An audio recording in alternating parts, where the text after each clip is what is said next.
এই সিজনে তরমুজ পাওয়া যায় আগে তো জানতাম না। তো এই সিজনে তরমুজ খেতে পেরে অনেক বেশি ভালো লাগতেছিল, কারণ তরমুজ আমার পছন্দের ফলগুলোর মধ্যে একটি।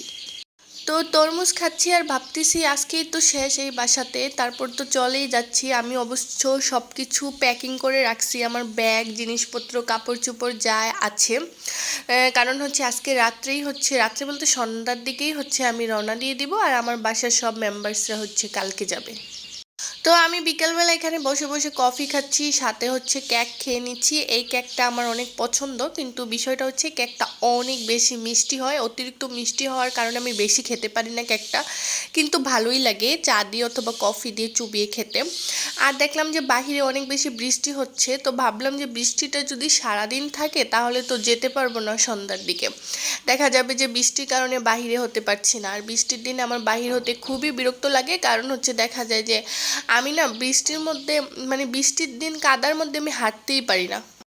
এবং আমার হচ্ছে 10 মিনিটের রাস্তা পার হইতে এই বৃষ্টির দিন, কাদার দিন হচ্ছে আমার প্রায় 1 ঘন্টা লেগে যায়, এমন একটা অবস্থা। তো এখানে হচ্ছে জিনিসপত্র সব কিছু হচ্ছে গুছিয়ে গুছিয়ে না, মানে উলট পালট করে বস্তাবন্দি করে রেখে দেওয়া হয়েছে। তারপর হচ্ছে এখানে নিচে বিছানা করে রাখা হয়েছে শুধু রাত্রে ঘুমানোর জন্য, পরের দিন সকালে তো সবাই চলেই যাবে একদম সকালবেলা। আর এই যে দেখতে পাচ্ছেন এই বাসার শেষ ভিডিও। তারপর হচ্ছে আমি চলে যাচ্ছি বাস কাউন্টারে, কারণ হচ্ছে আমি এখন চলে যাব আমার হাজব্যান্ডের সাথে শ্বশুর বাড়িতে।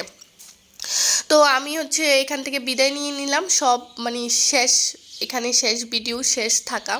তারপর বাস কাউন্টারে বসেছিলাম প্রায় আধা ঘন্টা হবে না, 40 মিনিটের মতো বসেছিলাম, ওর জন্য ওয়েট করতেছিলাম।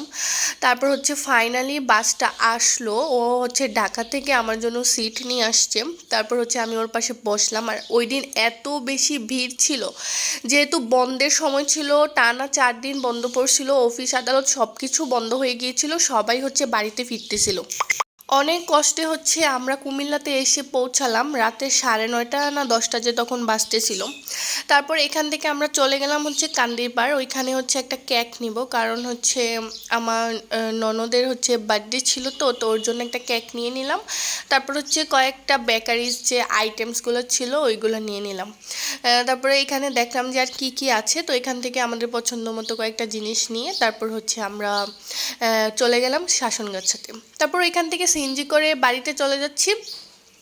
আর বাড়িতে পৌঁছাতে পৌঁছাতে রাতের প্রায় 12টা বেজে গিয়েছিল। আর দেখতেই পাচ্ছেন রাস্তাঘাট একদম ফাঁকা, মানুষ ছিল না বললেই চলে। আর হচ্ছে দোকানপাট সবই তো বন্ধ ছিল। আর এত রাত্রে আমি এই প্রথমবার হচ্ছে রাস্তায় চলাচল করতেছি, এর আগে কখনোই এত রাতে এভাবে আমি জার্নি করিনি, মানে বাড়ির পাশে আর কি এভাবে কখনো আসিনি। তারপর হচ্ছে আমি চলে গেলাম হচ্ছে, আমি না মানে আমরা চলে গেলাম বাসায় গিয়ে হচ্ছে ননদের বার্থডে সেলিব্রেট করলাম। তারপর হচ্ছে এটা পরের দিন সকালবেলা হচ্ছে আমি একটু চা খাচ্ছি, আর ও শুয়ে শুয়ে হচ্ছে ড্রয়িং রুমে মোবাইল টিপতেছিল, আর আমি ওকে ভিডিও করতেছিলাম। তো আজকের ভিডিওটা এই পর্যন্তই, নেক্সট ভিডিও কিন্তু কালকে শেয়ার করব।